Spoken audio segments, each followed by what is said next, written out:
Welcome to our latest video on Motorize DE. Today we're turning the key on Triumph's Sprint ST1050, the British sport tourer with charm, a triple-cylinder soundtrack, and long-haul DNA. We'll walk you through its strengths and weaknesses and what to watch for when buying. Right off the bat, a standout detail. Those three underseat exhausts aren't just for show, they help centralize mass and give the Sprint its unmistakable look.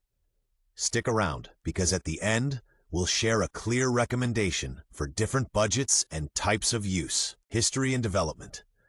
In 2005, the Sprint ST1050 replaced the 955i, staking its claim as a dynamic sport tourer with real-world touring DNA.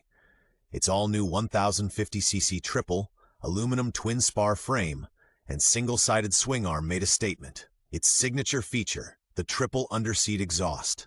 From 2007, ABS became optional, and Triumph upgraded the headlight reflectors for better light output. Noticing heat around the tail, the factory issued a heat shield update.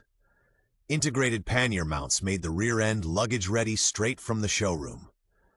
In 2010, the Sprint GT took over the touring brief, with a longer wheelbase and a conventional side-mounted muffler. Technical highlights. At its heart is a liquid-cooled 1050cc triple, delivering around 125 horsepower at 9,250 RPM and 104 Nm at roughly 5,000. A 6-speed gearbox, chain drive, and aluminum mainframe pair with a single-sided swing arm. Up front, twin 320mm discs with 4-piston calipers handle braking. ABS was available from 2007. 17-inch wheels with 120/70 front and 180/55 rear tires, a 21-liter tank, and an approximately 805mm seat height round out the package. Ready to ride, the Sprint tips the scales at about 240 kilograms. A practical touch, the integrated pannier mounts are virtually invisible when the cases are off. Design and ergonomics. The Sprint ST blends British understatement with bold flourishes. A sleek full fairing, a signature triple headlamp, and a compact tail that keeps the mass centralized. A seat height of around 805mm, moderately high clip-ons above the top yoke, and broad tank shoulders create a relaxed, slightly front-biased riding position. Rubber-mounted pegs take the sting out of long stints, and the pillion gets solid support on the elongated seat.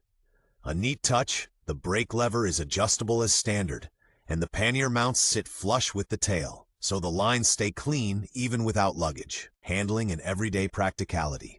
Out on a country road, the Sprint ST tips in eagerly, stays rock solid through fast sweepers, and cruises the motorway effortlessly thanks to a tall 6th gear.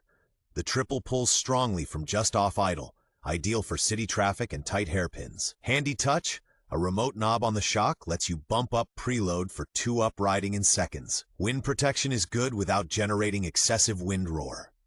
Everyday bonus, an onboard computer with range to empty and average consumption. The only downside in stop-and-go traffic, the underseat exhaust brings noticeable heat to the rear. Strengths and highlights. The Sprint ST shines with a broad spread of torque, refined manners, and that unmistakable, insistent triple soundtrack. Its chassis and single-sided swing arm deliver precise turn-in and clean lines, even with luggage on board. The 21-liter tank makes true long-distance riding a reality, and the wind protection is well judged. A neat touch, the rear wheel's single central nut makes tire changes a breeze, even with the panniers fitted. From 2007 onward, ABS adds an extra margin of safety, and the integrated painted hard cases blend seamlessly into the tail, preserving its slim silhouette. Weak points and common issues. Early model years suffer from heat buildup at the tail. Triumph offered a heat shield kit for the seat and under tray. Electrically, alternator stators and the regulator rectifier are known weak spots. Fitting a MOSFET unit, e.g. Shindengen FA12/20, is a lasting cure. Early headlights are dim, revised reflectors from 2007 improved things. Idle hiccups crop up occasionally. A sticky idle stepper and perished, cracked vacuum hoses can cause cutouts. Also check the charging voltage, should be over 14 volts with the revs up, the condition of the radiator fans, and for play in the hub bearing of the single-sided swing arm. Accessories and personalization. Touring riders will love a taller screen, heated grips, and the gel seat. Together, they noticeably boost comfort and let you stretch each stint. Factory-style, color-matched hard cases integrate cleanly, keep the bike slim, and use the stock mounting points. Tech-minded owners often add stainless-braided brake lines and a MOSFET regulator, ideally paired with a powerful, road-legal H7 bulb. For sound lovers, Triumph's off-road sports silencer to suit the underseat exhaust. Practical for everyday use. A tank ring bag for the 21-liter tank and a power socket for your sat-nav. And if you like to push the pace, progressive fork springs are a welcome upgrade. Market value and what to look for. On the used market, the Sprint ST1050 is a bang-for-your-buck pick. Well-kept 2005 to 2010 bikes typically fetch €3,500 to €6,000, with later ABS models a touch higher. When viewing one, measure the charging voltage, ask about stator regulator history, and check that the factory heat shield kit is fitted. Look for a smooth idle, clean throttle response, and no play or clicking from the single-sided swing arm's hub bearing. The brakes should bite evenly. On ABS bikes, listen for the self-test at startup. OEM panniers with matching lock barrels, a fully functioning trip computer, and a thorough service record, chain and sprockets, valve clearances, steering head bearings, are all value-adding pluses that help resale. Verdict and buying advice.